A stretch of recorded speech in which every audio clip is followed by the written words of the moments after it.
আসসালামু আলাইকুম, welcome back to my new another video. সাথে আছি আমি নিশাত পাটোয়ারি সাইপ্রাস থেকে। আজকের ভিডিওটা খুবই ভিন্ন রকম, বিশেষ করে যারা নতুন সাইপ্রাসে আসার কথা ভাবতেছেন বাংলাদেশ থেকে, অথবা আপনি সাইপ্রাসে আসছেন, নতুন আসছেন, মাত্র 2-3 মাস হয়েছে, আপনি তুর্কি ভাষার কিছুই বুঝতেছেন না, তাদের জন্য আজকের ভিডিওটা। যদি ভালো লাগে অবশ্যই লাইক কমেন্ট করে দেবেন। আর যারা এখনো আমাদের আনসিন সাইপ্রাস এই ইউটিউব চ্যানেলটিকে সাবস্ক্রাইব করেন নাই, অবশ্যই চ্যানেলটিকে সাবস্ক্রাইব করে আমাদের পাশে থাকবেন। ধন্যবাদ। আজকে আমি কথা বলবো তুর্কি ভাষা নিয়ে। আপনারা অনেকেই আসলে আমাকে বেশিরভাগ মেসেজ করে থাকেন অথবা আমাদের ভিডিওতে কমেন্ট করে থাকেন যে ভাই তুর্কি ভাষা কিভাবে শিখবো। তাদের প্রশ্নের উত্তর নিয়ে হচ্ছে আজকের ভিডিওটা। আশা করছি পুরো ভিডিও দেখবেন, দেখে একটা কমেন্ট করবেন, কেমন হয়েছে জানাবেন। এরকম ভিডিও আরো প্রয়োজন কিনা আপনাদের মতামত নেওয়ার চেষ্টা করবো ইনশাআল্লাহ। প্রথমত আমি যদি আপনাদেরকে বলি যে আমি এখন একটা মার্কেটে আছি, এই মার্কেটের জিনিসপত্রের নামগুলা এগুলাকে তুর্কি ভাষায় কেমনি কি বলা হয় সেই সম্পর্কে কথা বলবো। আমি যদি একটু আপনাদেরকে দেখানোর চেষ্টা করি যে প্রথমত আমরা দেখতে পাচ্ছি যে এখানে প্রথমত পানি রাখা আছে। আমরা বাংলা ভাষায় সাধারণত এই জিনিসটাকে পানি বলি, তো এইটাকে তুর্কি ভাষায় আসলে কি বলে? তুর্কি ভাষায় এটাকে বলা হয় সু। তুর্কি ভাষায় এটাকে বলা হয় সু। সু মানে হচ্ছে পানি। এখন আপনি এটা যদি যেহেতু 1 লিটার, এককে বলা হয় বীর, এটা হচ্ছে 1 লিটার পানি, অর্থাৎ 1 লিটারিক সু। এরপরে আসেন আমি যদি আপনাদেরকে একটু দেখানোর চেষ্টা করি যে এইদিকে আপনারা দেখতে পাচ্ছেন যে অনেকগুলা জুস রাখা আছে, অনেকগুলা জুস রাখা আছে। এগুলা হচ্ছে ফ্রুট জুস। এই ফ্রুটকে তুর্কি ভাষায় বলা হয় হচ্ছে মেইভা। তুর্কি ভাষায় এগুলাকে মেইভা বলা হয়। যেহেতু এগুলা পানি জাতীয়, তো পানিকে যেহেতু সু বলা হয়, তাহলে এইগুলাকে সবগুলাকে একসাথে মেইভা সু বলা হয়, অর্থাৎ ফ্রুট জুস। ফ্রুট জুস বলা হয় এইগুলাকে, জুস যাবতীয় সব জুসকে কিন্তু মেইভা সু বলা হয়। আমি যদি আরেকটা আপনাদেরকে এই দিকে দেখানোর চেষ্টা করি, আমি আজকে পুরো মার্কেটটা ঘুরে ঘুরে আপনাদেরকে দেখাবো। সুতরাং ভিডিওটা খুবই ইম্পর্টেন্ট হতে যাচ্ছে, বিশেষ করে নতুনদের জন্য। আপনারা সবাই পুরো ভিডিও দেখবেন, আশা করছি এখান থেকে আপনারা কিছু একটা শিখতে পারবেন ইনশাআল্লাহ। আমি যদি আপনাদেরকে আরেকটু দেখানোর চেষ্টা করি যে এখানে আমার পিছনে দেখতে পাচ্ছেন যে ব্রেড রাখা আছে, অর্থাৎ রুটি। আমরা বাংলা ভাষায় এটাকে কিন্তু সাধারণত রুটি বলে থাকি, পাউরুটি বলি। এটা হচ্ছে তুর্কিদের একদম, ওনারা সব সময় এই জিনিসটা খেয়ে থাকে। ওনারা আমরা যেরকম আসলে সকাল দুপুর রাত্রে 3 বেলা আমরা যেরকম ভাত খাই, ওনারা কিন্তু 3 বেলা এই জিনিসটা খায়। এটাকে তুর্কি ভাষায় বলা হয় একমেক। একমেক মানে হচ্ছে রুটি, অর্থাৎ এটাও একমেক, এটাও একমেক। এই সমস্ত পাউরুটি সবগুলাকে কিন্তু একমেক বলা হয়। তারপরে হচ্ছে আমি যদি আপনাদেরকে একটু দেখানোর চেষ্টা করি যে বিষয়টা, সেটা হচ্ছে দেখেন আয়রান। আমরা অনেকেই কিন্তু বিভিন্ন ঢাকা শহরের বড় বড় হোটেলগুলোতে আমরা যখন খাই তখন কিন্তু আমাদেরকে এই জিনিসটা দেয়। আমি কিন্তু বাংলা এই জিনিসটা শিওর নাম বলতে পারতেছি না, তবে এটা হচ্ছে লাচ্ছি টাইপের। এটাকে কিন্তু এই দেশে আয়রন বলা হয়। এটা হচ্ছে মিল্ক থেকে, অর্থাৎ দুধ থেকে বানানো হয়েছে। আমি যদি আরেকটু আপনাদেরকে দেখানোর চেষ্টা করি যে দই, টক দই আমাদের বাংলাদেশেও কিন্তু পাওয়া যায়। অনেকে বিভিন্ন মাংসের মধ্যে স্বাদের জন্য ব্যবহার করে।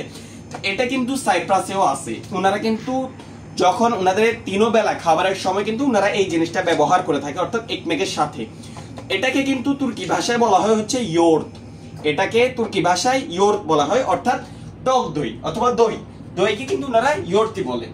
তারপরে যদি আমি আরো একটা ইম্পর্টেন্ট যদি আপনাদেরকে দেখানোর চেষ্টা করি, যেটা আসলে আমাদের বাংলাদেশে অনেক প্রয়োজনীয় এবং সাইপ্রাসের মানুষদেরও অনেক প্রয়োজনীয়। তারা আসলে যেহেতু চা খায়, আপনারা হয়তো বুঝে ফেলছেন অলরেডি আমি কি জিনিসটা হাতে নিছি। এটা হচ্ছে চিনি। বাংলাতে আমরা এটাকে চিনি বলি, তুর্কি ভাষায় এটাকে বলা হয় হচ্ছে শেকের। তুর্কি ভাষায় এটাকে কি বলে? শেকের। এটা কিন্তু অনেক প্রয়োজন একটা জিনিস, বিশেষ করে আমাদের বাংলাদেশেরও অনেকের লাগে, প্রয়োজন। তো আপনারা এই ক্ষেত্রে এটার নাম শিখে রাখবেন, শেকের।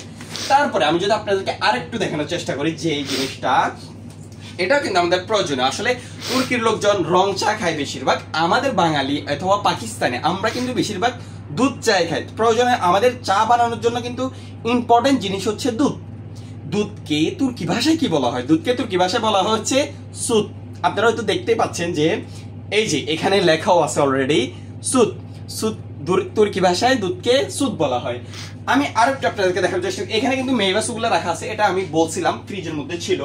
আরেকটু যদি আসেন তাহলে এটা হচ্ছে খুবই ইম্পর্টেন্ট একটা জিনিস এবং খুবই হেলদি, মানুষের জন্য খুবই প্রয়োজনীয়। সেটা হচ্ছে মধু। আমরা তুর্কি ভাষায় এটাকে মধু বলি, কিন্তু বাংলা ভাষায় এটাকে আমরা মধু বলি। তুর্কিতে এটাকে বলা হয় হচ্ছে বাল। বাল তুর্কিতে মধুকে তুর্কি ভাষায় বলা হচ্ছে বাল। বাল অর্থ হচ্ছে মধু।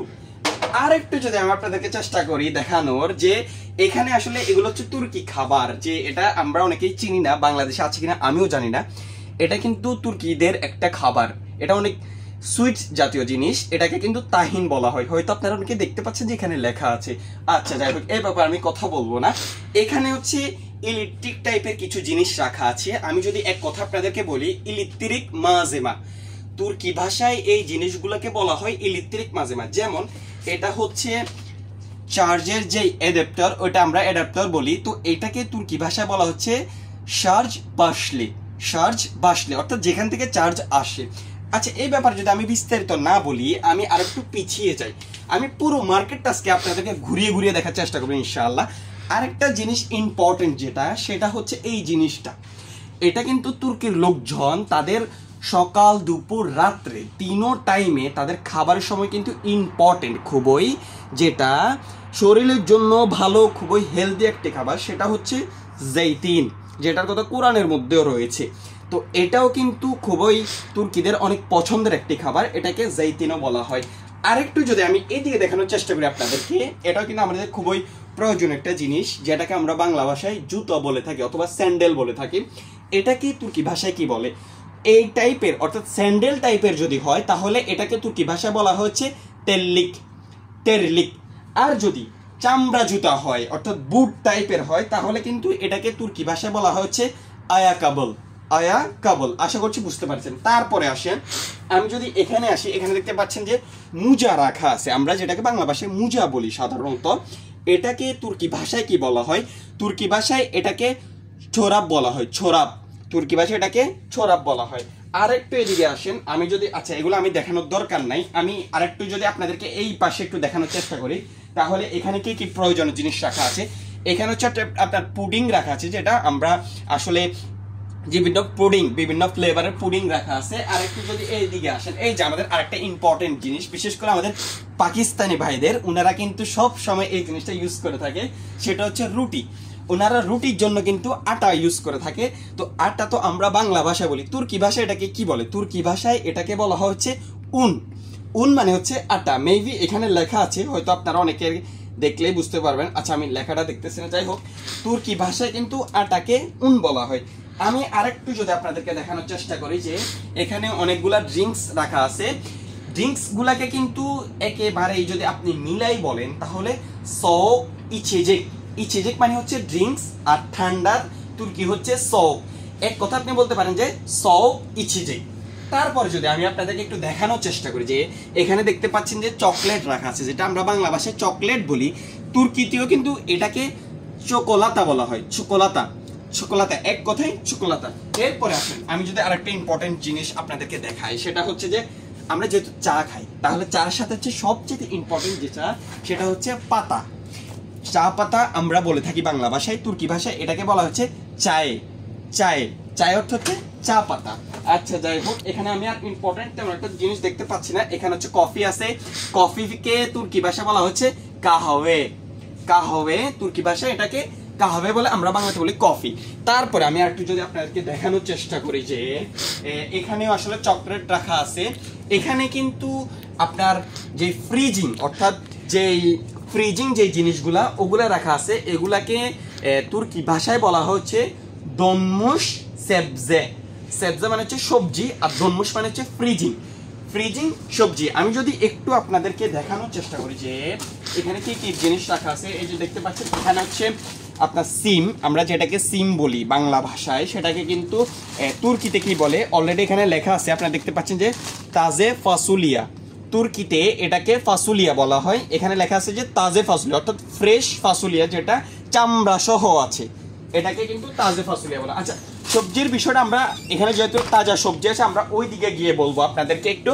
আশা করছি আপনারা অনেক কিছু শিখতে পারছেন। আমরা সবজির ওইখানে চলে যাব, একটু আটকান, সবজির ওইখানে চলে যাব।